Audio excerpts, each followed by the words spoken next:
Problems involving linear function. Yan ang pag-uusapan natin ngayon dito sa ating matsayang talakayan. Kaya, stay tuned!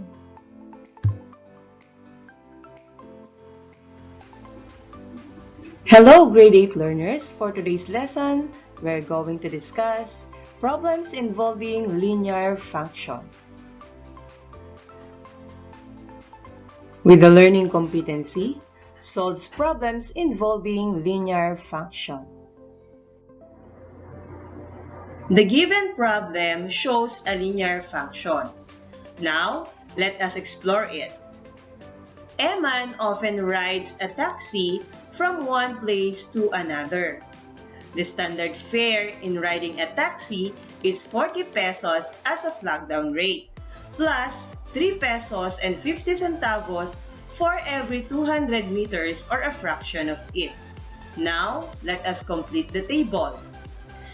So, since ang starting point natin is 0, so at 0, you already have to pay 40 pesos. That is what we call as a flag down rate. So, additional 3 pesos and 50 centavos for every 200 meters.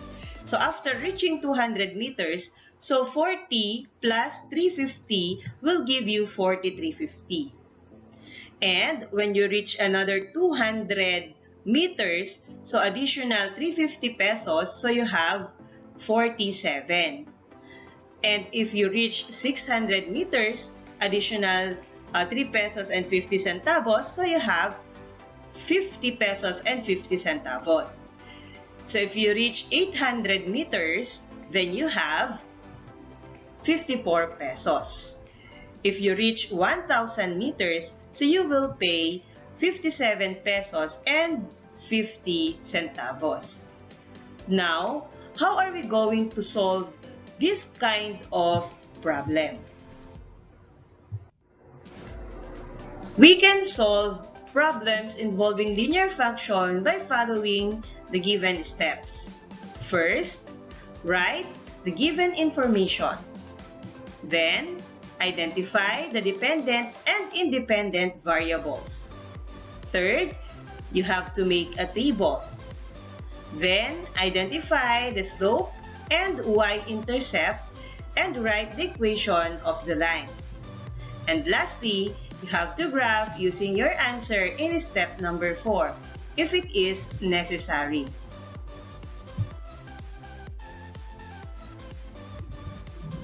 Let's have example number 1. You own a newly born German Shepherd. Suppose the dog weighs 1 kilogram at birth. You've known from your friend that the monthly average weight gained by the dog is 5 kilograms. If the rate increase of the dog's weight every month is constant, determine the equation that will describe the dog's weight. Then, predict the dog's weight after 5 months using mathematical equation and graphical representation.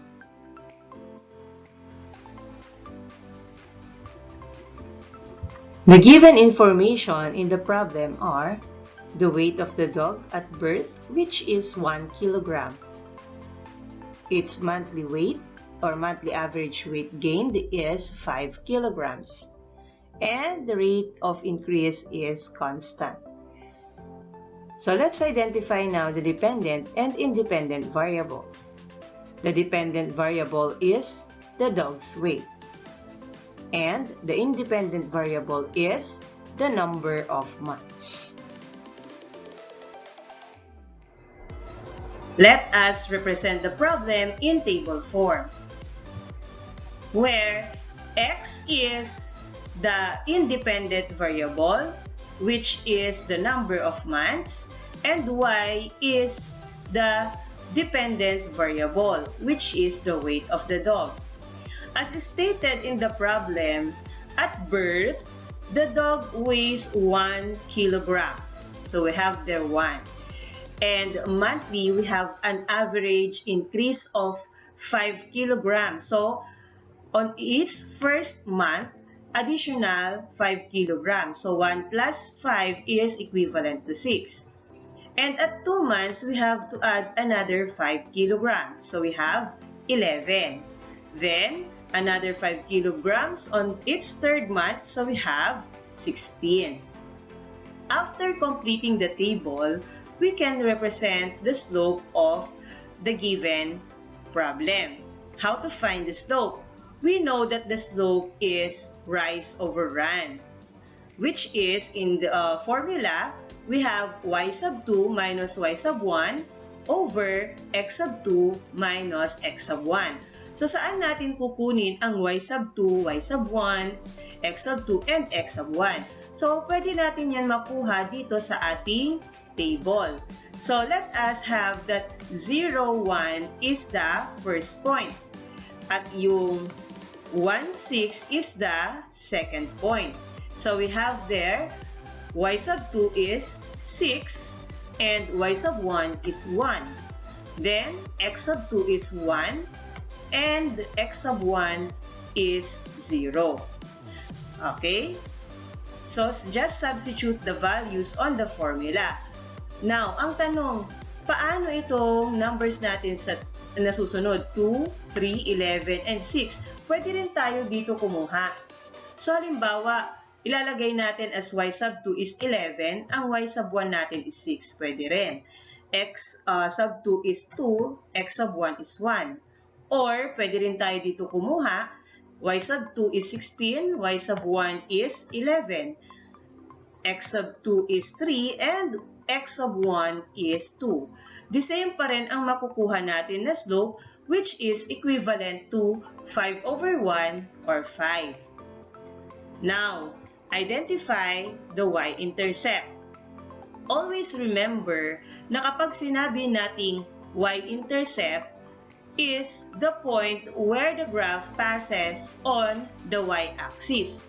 So, ibig sabihin, ang x value ng point na yon is 0. So, we can say that y-intercept is the value of y when x is 0. So, meron tayong value dito na 0. So, therefore, ang y-intercept natin is 1. Okay? Since meron na tayong slope and y-intercept, we can now write an equation using the slope and intercept, or the slope and intercept form. So, we have y is now equal to 5x plus 1.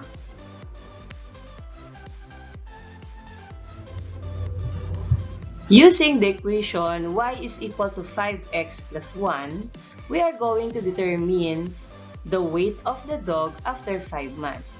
So, substituting 5 to the variable x, so we have 5 times 5 plus 1. Then simplify, so that is equal to 25 plus 1, and that is equivalent to 26. Meaning that the dog's weight after 5 months is 26 kilograms. Then represent it in a graph. So at birth, we have 1 kilogram. After 1 month, we have 6 kilograms. After 2 months, we have 11 kilograms. After 3 months, we have 16 kilograms. After 4 months, we have 21 kilograms. And in 5 months, the dog's weight is 26 kilograms.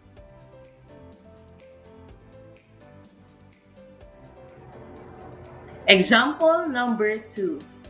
A payphone service charges 5 pesos for the first 3 minutes and 1 peso for every minute additional or a fraction thereof. How much will a caller have to pay if his call lasts for 8 minutes? Write a rule that best describes the problem and draw the graph using any method.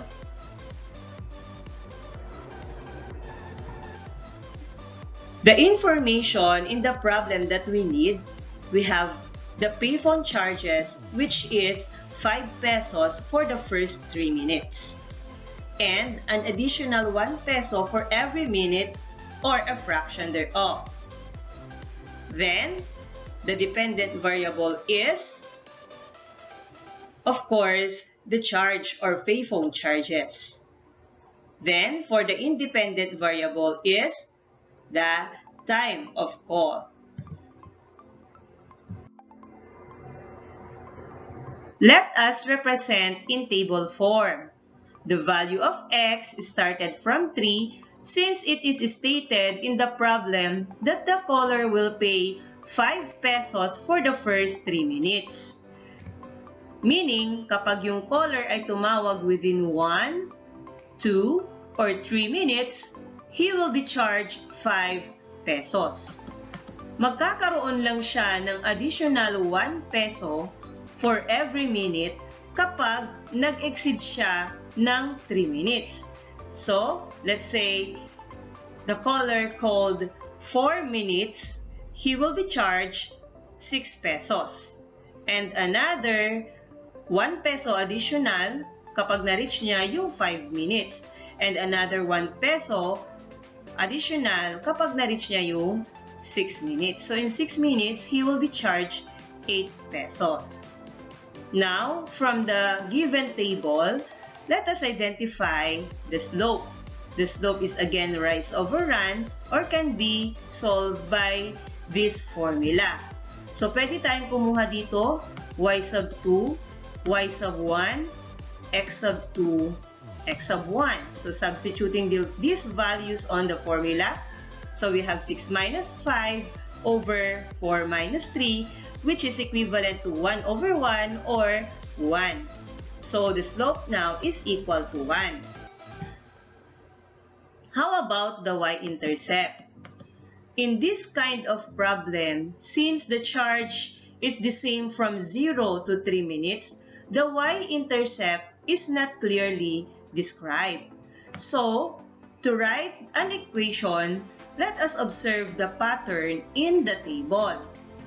Now, if x is 3, then y is 5. If x is 4, then y is 6. If x is 5, then y is 7. If x is 6, then y is 8. What is now your observation? Correct. The value of y is 2 greater than x. So, the equation is y is now equal to x plus 2. Using the equation, we can predict the charge within 8 minutes. So, substitute the value of x in the equation, giving you 8 plus 2, which results to 10. So, meaning that the caller will be charged 10 pesos if he called within 8 minutes. We can show it in a graph. So, for the first 3 minutes, the caller will be charged 5 pesos and additional 1 peso for every minute and fraction thereof. So that is now the graph of the problem. Example number 3. A motorist drives at a constant rate of 60 kilometers per hour. If his destination is 240 kilometers away from his starting point, how many hours will it take him to reach the destination? Write a rule that best describes the problem and draw its graph using any method. We have the following information. The constant rate, which is 60 kilometers per hour. And the distance or the destination of the motorist, we have 240 kilometers away from the starting point. So in this kind of problem, we can use the formula T is equal to D over R. T is time, D is distance, and R is the rate. So the dependent variable here is the distance. And the independent variable is the time, since the distance always depends on time. Representing it in table, so we have x as the distance and y is the time. The motorist drives at a constant rate of 60 kilometers per hour. So, kung ang distance ay 60, the time is 1 hour. When the motorist reach 120 kilometers, then the time is 2 hours. In 180 kilometers, the time is 3 hours. So, in 240 kilometers, then we have 4 hours. Representing this in a slope, so we have rise over run, or that is y sub 2 minus y sub 1 over x sub 2 minus x sub 1. So, dito tayo kukuha y sub 2, 2 minus 1, then we have 120 minus 60. So, we have 2 minus 1 is 1 and 120 minus 60 is 60. So, the slope is 1 over 60. And the equation is y equals 1 over 60x, wherein 1 over 60 is the slope and the y-intercept is 0, since the starting point is at 0, 0. Now, using the equation, we can predict the number of time or the time of travel within 240 kilometers. So, substituting 240 to the variable x, so we have 1 over 60 times 240, which is equivalent to 4. This means that the motorist will reach his destination in 4 hours. Representing it in a graph, so we have in 60 kilometers, the time of travel is 1 hour. In 120 kilometers, we have 2. In 180 kilometers, we have 3. And 240 kilometers is 4 hours. Example number 4. As a cashier of a 24-hour convenience store, Danny paid 60 pesos per hour plus an additional 500 pesos per week to work in the evening shift. Letter A, how much would he be paid for a 40-hour work week, for a 48-hour work week, and for a 30-hour work week? Letter B, write a rule that best describes the problem. And for letter C, graph the relationship between the number of hours he works and the salary for the week. For the first question, how much would he be paid for a 40-hour work week, for a 48-hour work week, and for a 30-hour work week? So, the idea is salary equals 60 pesos per hour times the number of hours working plus an additional 500 pesos per week. If Danny works 40-hour work week, so 40 times 60 plus 500, he will receive 2,900 pesos. If Danny works 48-hour work week, we have 48 times 60 plus 500, Danny will receive 3,380 pesos. And if he works for 30-hour work week, we have 30 times 60 plus 500, Danny will receive 2,300 pesos. Now, let us write a rule that best describes the problem. Considering that salary is equal to 60 pesos per hour times the number of hours working plus an additional 500 pesos per week. So we have the dependent variable, which is the salary, and the independent variable is the number of hours working. And that will give you the equation 60x plus 500y, wherein x is the salary, wherein that is the dependent variable, and y is the number of hours working, which is the independent variable. Take note that 60 pesos is his hourly rate and 500 pesos is his extra pay for working in the evening shift. Now, let's graph the relationship between the number of hours he works and the salary for the week. If he works within 30 hours, he will receive 2,300 pesos. For 40 hours, he will receive 2,900 pesos. If he works 42 hours, he will receive 30,020 pesos. And if he works for 48 hours, then he will receive 3,380 pesos. And now it's your turn. Get your paper and pen, then solve the given problem. Ryan receives 200 pesos a day as a garden show assistant. He gets an additional 10 pesos per plant that he sells. How much does he earn if he sells 10 plants in one day? 15 plants or 5 plants? Then write the rule that best describes the problem and graph.